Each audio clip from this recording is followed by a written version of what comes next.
tranh vào trận chung kết.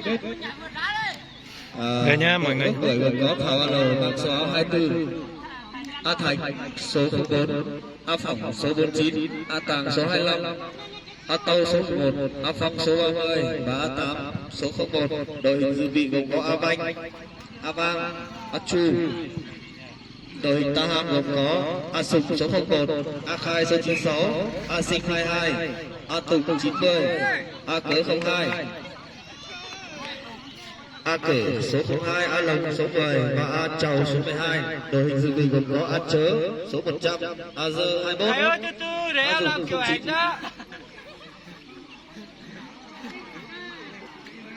Như vậy hai đội sẽ tranh chức vô địch trong buổi sáng ngày hôm nay. Hiện tại chiếc cúp danh giá kỷ niệm 70 năm chiến thắng lịch sử Điện Biên Phủ do đoàn xã Ba Tần tổ chức đang đặt ngay trước sân, không biết đội nào sẽ là đội cầm cúp về.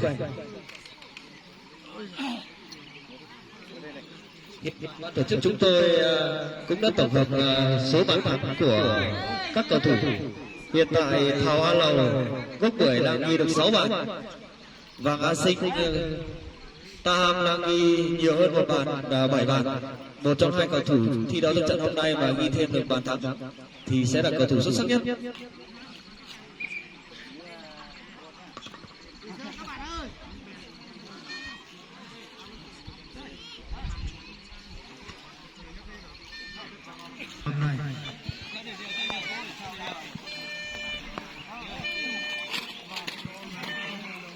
Để nhé, để này, đây là phụ lơ bút treo này.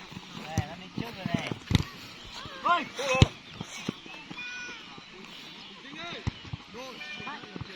bây giờ bóng vào sút rồi nhỉ mà, sút là đấy.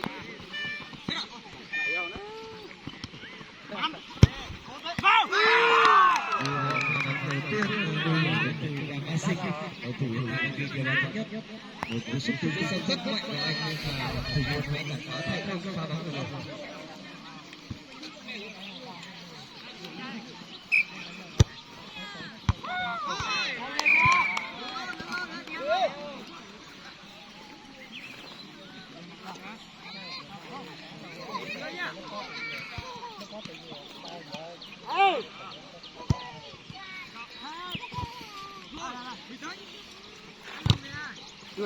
Sút là vào. Không kìa.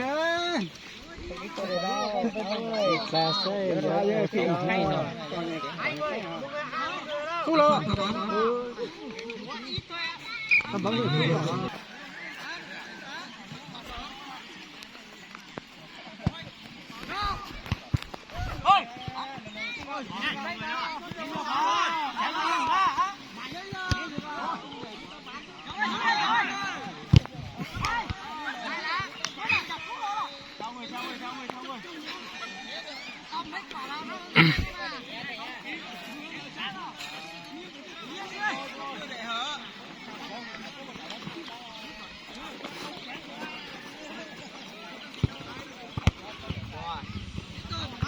Treo đi, nhìn người treo luôn đi. Tiếp tục là bên phía các cầu thủ chúng ta.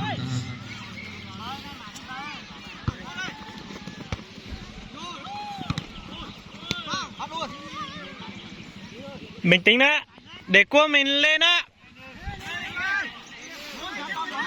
Sút cao lên, sút cao lên.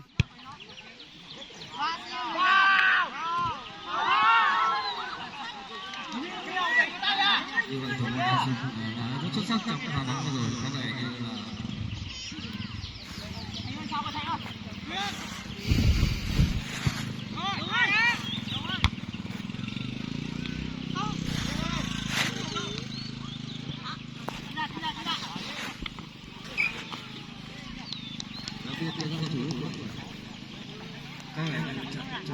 buổi sáng ngày hôm nay rất tài Keng ơi, thấy ạ. Điện ơi.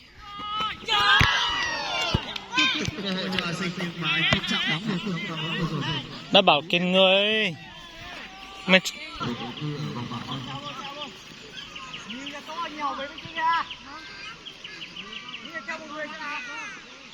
Thẳng góc, thẳng góc. Thẳng góc ra.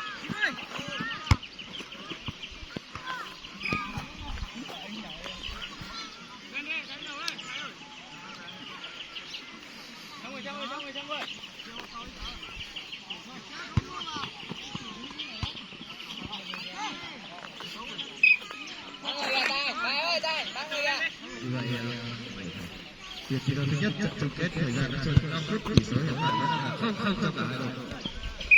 Theo kìa. Bóng nó sao ơi. Nè rồi, từ từ tao từ từ.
Cái đầu lệnh của các cầu thủ quốc đội có vẻ như hai đội đang rất khó khăn để tìm con đường vào khung thành của cả hai đội.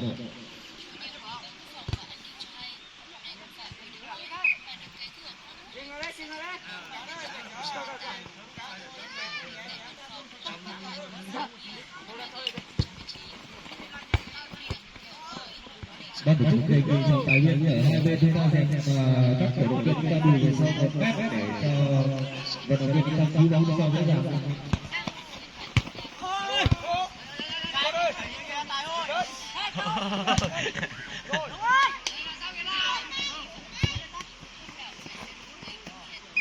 Phản góc cho các cầu thủ quốc đội.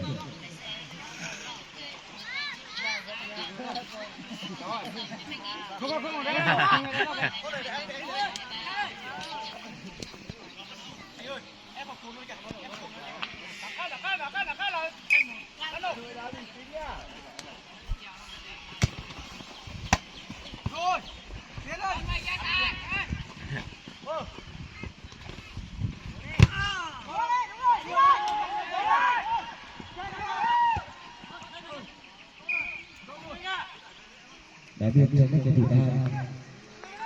Có vẻ như trận đấu là rất căng thẳng. Các vận động viên chúng ta trên sân đang rất là tập trung chưa thiết trong những pha đệm bóng của mình.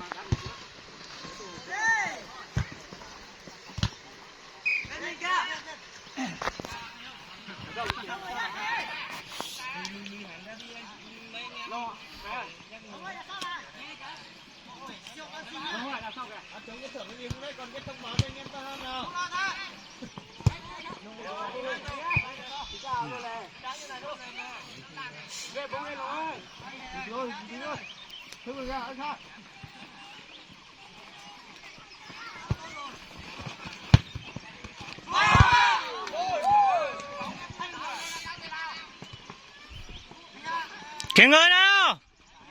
Akai đang có bóng, không biết có làm gì không. Tiếp tục là pha hoàn thành đến từ Akai và Asik.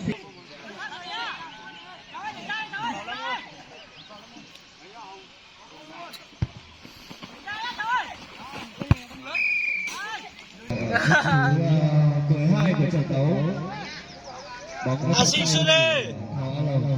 Đây là một quả penalty cho các cầu thủ quốc đội. Đứng trước bóng là A Lộc hay Asik đây. A Lộc hay Asik đây. Cho Asik đá đi. Để lấy cái bàn thắng nhiều nhất đấy.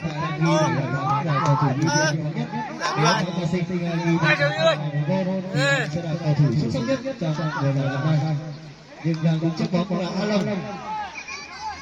A Lộc đang đứng trước bóng.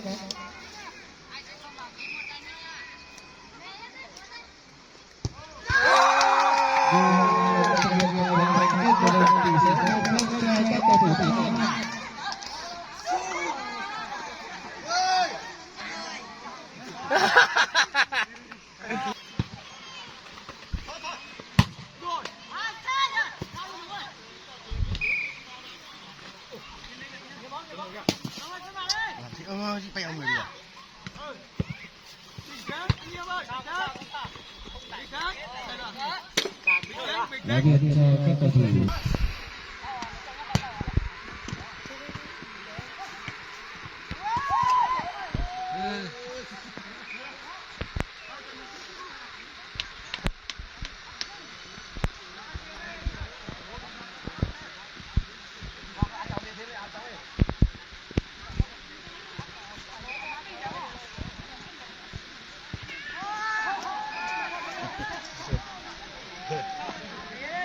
Một cú sút thật nét thì sốt của hàng sao.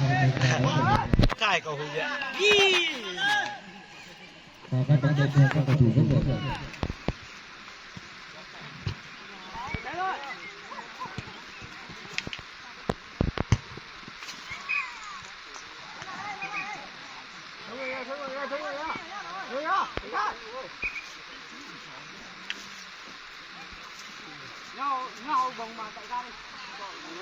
Theo như được ban tổ chức chúng tôi biết thì riêng góc tuổi trong trận đấu ngày hôm nay thì bí thư đoàn xã A Chứ sẽ thưởng cho các cầu thủ 200.000 đồng để tiền uống nước. 200.000 1 triệu chứ. Từ là cái rào lưới đen đen kìa. Đây là cái đẹp lắm.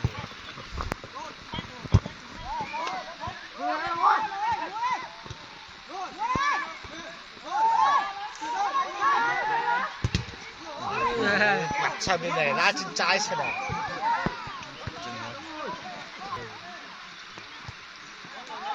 Các chú là đa, các chú nông tính quá, thằng viên với chú hiểu ui dồi. Tiếp tục là những phản xạ rất xuất sắc đến từ A Tả.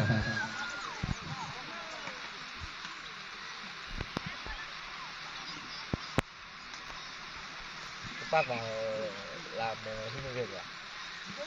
Ở bảng loại thì hai đội đã gặp nhau để tranh nhất nhì bảng A nên là tỷ số 2-0 cho người ta. Nhưng hiện tại trận chung kết là tỷ số đang chỉ là 1-0 thôi.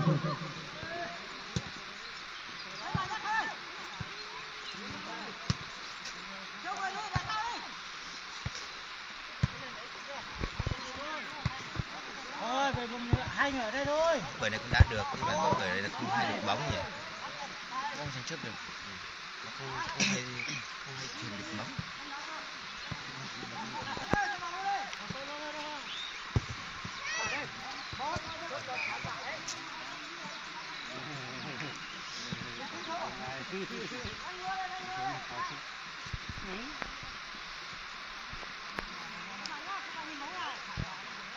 Không hay dùng gái thật kít trên kia.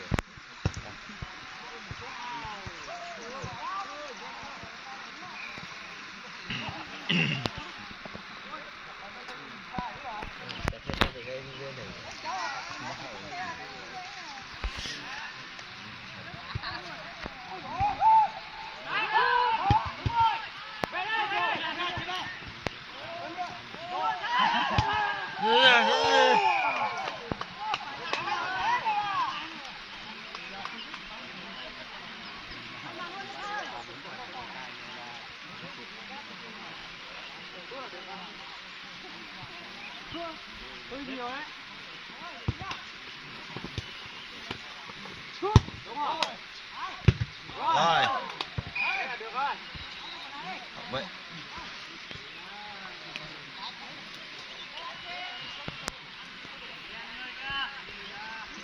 Cháu sẽ kín mừng mà lỏ môn này. Cái mũ mừng, cái má đúng như vậy. Trời.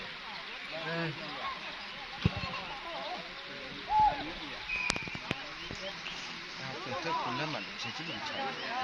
Cũng hào xuống người này lấy gì mà lấy mình. Các cầu thủ ta. Đâu hôm nọ đá bóng đây này. Đâu hết.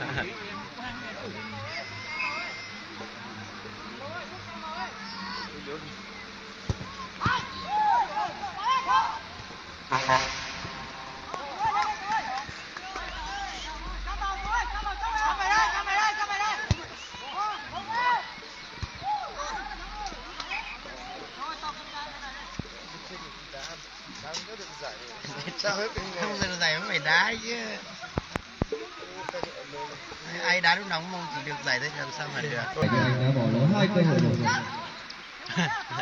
Có được có đã chắc.